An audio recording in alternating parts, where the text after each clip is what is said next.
ఓ వారం రోజుల క్రితం నార్త్ ఇండియాలో అత్యంత పవిత్రంగా భావించే కర్వా చౌత్ పండుగ జరిగింది. అయితే ఈ పండుగ రోజే 12 ఇళ్లలో ఒకేసారి దారుణం చోటు చేసుకుంది. పొద్దంతా భర్తలు ఆయురారోగ్యాలతో నిండా నూరేళ్లు ఉండాలని ఉపవాస దీక్షలు చేసిన 12 మంది కొత్త పెళ్లి కూతుళ్లు సాయంత్రానికి తమ స్కెచ్ను ఫాలో చేయడంతో దేశవ్యాప్తంగా సంచలనం రేకెత్తింది.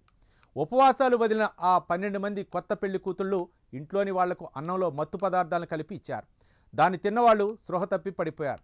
తరువాత ఇళ్లలో ఉన్న నగదు బంగారాన్ని మూటగట్టుకొని జంపోయారు. ఇక దీంతో బాధిత ఫ్యామిలీలు ఒకరి తరువాత ఒకరు యూపీలోని వివిధ ప్రాంతాల నుంచి స్థానిక పోలీసులను ఆశ్రయించడం తీవ్ర కలకలాన్ని రేపింది. అయితే ఒకేసారి 12 ఇళ్లలో ఒకే తరహా మోసం జరగడంతో ఇదంతా కూడా ఒకే గ్యాంగ్ పని అయి ఉంటుందని భావిస్తున్న పోలీసులు ఆ గ్యాంగ్ వేటలో పడ్డారు.